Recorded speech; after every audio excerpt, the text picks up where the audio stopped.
Salve, salve família, aqui quem fala é o Lutz do canal Cortes Podcast e no meu primeiro mês monetizado eu já fiz $3.000 só seguindo o que esse cara fala no curso dele. Então se você quer ganhar dinheiro com internet e YouTube sem nem precisar aparecer, confere o primeiro link na descrição. Professor, o trabalho desses caras aí, diplomatas, todos esses caras que trabalham nessas relações internacionais aí, deve estar muito mais difícil agora, né, cara? Com o nosso presidente que de vez em quando solta umas palavras aí rudes até sobre outras nações, outros povos e tal. O Brasil era um dos poucos países no mundo que tinha relações amigáveis com todos, todo basicamente, mundo. assim, né? Isso realmente foi um dos das grandes conquistas da diplomacia brasileira. O Brasil conseguiu resolver seus conflitos fronteiriços de maneira pacífica, né? Só com o Paraguai teve um confronto, mas com todos os outros foi por meio de arbitragem, e que é raríssimo, né? Quando você olha, por exemplo, a Alemanha, todas as fronteiras da Alemanha foram definidas por meio de guerra, né? Conquistas, etc. Então o Brasil é muito atípico nesse sentido, um grande país com um poder militar muito pequeno, né? Vocês sabem onde vai a boa parte do orçamento militar. Trator ou picanha? Ou leite condensado? É isso. Não, mas é pensões, salário, etc. Ou seja, não é assim, não tem um grande poder militar e, portanto, não ameaça também seus vizinhos. O Brasil conseguiu algo que poucos países conseguem. É um grande país, rodeado por países pequenos, e ninguém tem medo do Brasil. Invadir esses países, que não é nada trivial. Os países têm medo da China, os vizinhos da Índia se preocupam com a Índia, o Paquistão tem medo da Índia. Por mais de 1000 anos, os vizinhos da Alemanha se preocuparam com a possibilidade de unificação alemã e os ingleses e franceses só toparam a unificação em 90 se a Alemanha topasse abrir mão da sua moeda, né? Foi naquele momento que eles diziam, tudo bem, porque eles tinham medo de uma Alemanha grande com uma moeda forte que pudesse controlar o resto. O Brasil sempre deu um jeito.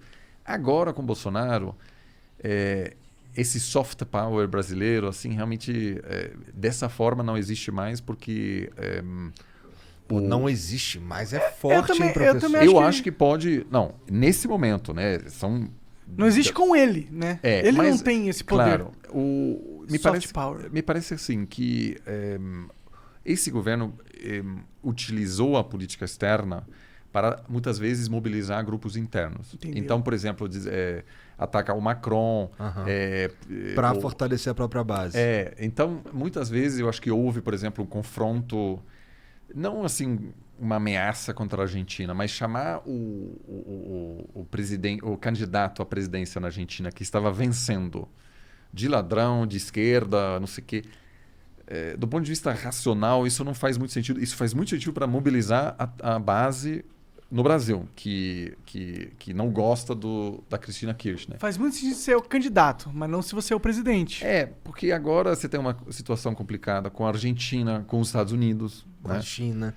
Com a China, com boa parte da Europa. Eu acho que o Brasil mantém uma relação funcional com os países BRICS, né? Mas, de certa maneira, também na grande questão que dominará o debate internacional nos próximos anos, que é a mudança climática, o Brasil é visto como uma potência negacionista. Agora, é verdade, há uma percepção de que o Brasil é maior que o Bolsonaro, por exemplo. Ou seja, com quem o John Kerry, que é a pessoa responsável para assuntos climáticos, se encontrou quando esteve aqui. Mentira, ele teve essas reuniões online, mas ele se encontrou com todos os governadores porque sabe que tem gente preocupada com o assunto climático. Mas, digo, esse goodwill, né? O governo brasileiro hoje é um país bastante isolado. Eu diria mais isolado hoje do que durante a ditadura militar. Caralho!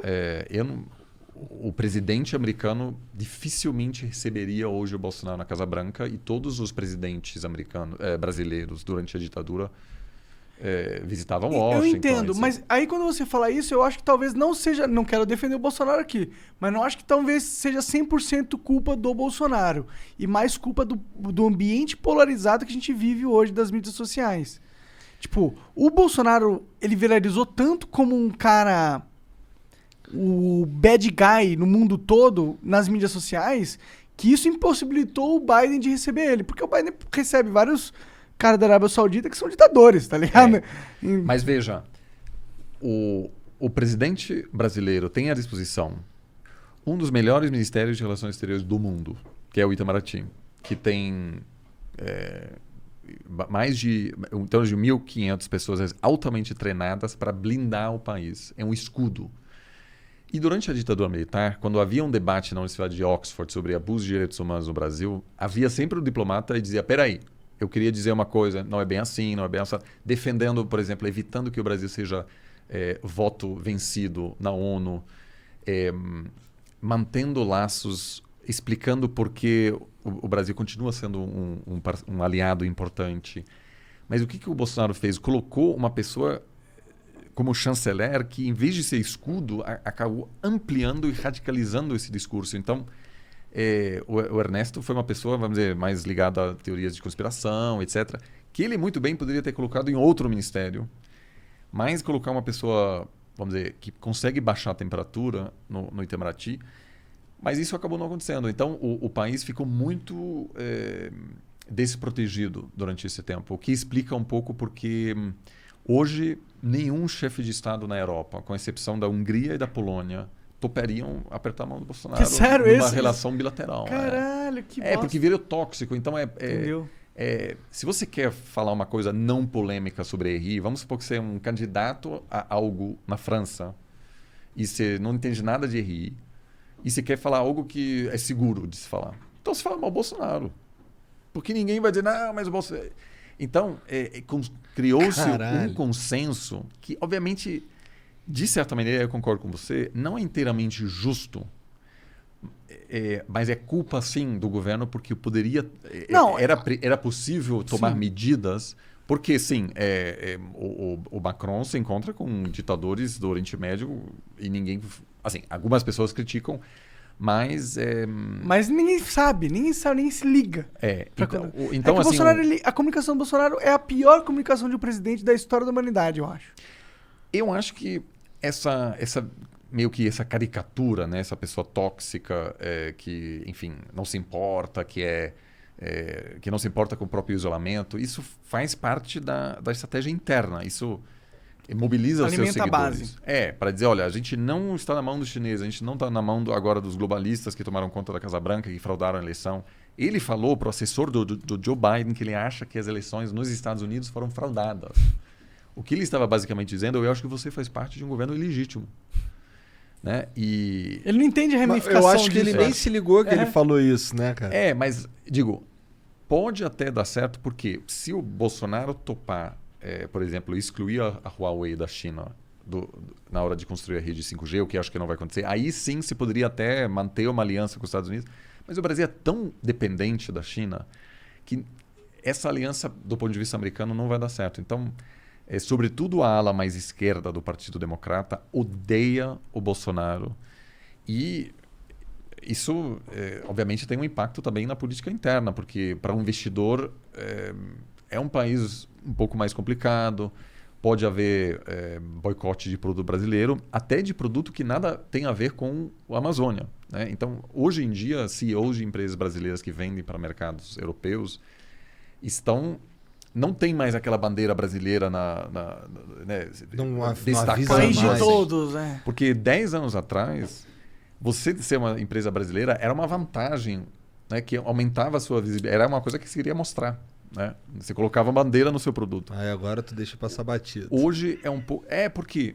Não porque as pessoas não gostam do Brasil, mas as pessoas estão dizendo, será que esse produto tem algo a ver com a destruição da Amazônia? E eu tenho conversado com representantes de empresas que não tem nada a ver com a Amazônia e disseram que eles enfrentam esse questionamento bastante quando viajam para o exterior. Por quê? Porque o governo não construiu uma narrativa que poderia ter construído perfeitamente. Mas era preciso colocar uma pessoa minimamente sensata no Ministério do Meio Ambiente para ter esse escudo de novo. O que acontece? Havia taxas de desmatamento superiores às taxas atuais nos anos 90. Ou seja, não é só o número, mas o marketing o jeito de tratar, né? Total. O Collor, por exemplo, só para dizer assim, o Collor, que teve uma presença curta, organizou o Rio, a grande conferência climática, né? Teve agora a Rio mais 20. A primeira foi em 92. Ele falou, olha, a gente é Eco 92, né?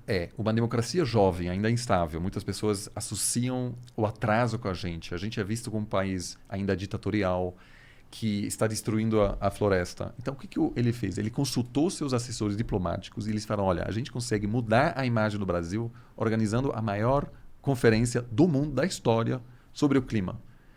E aconteceu.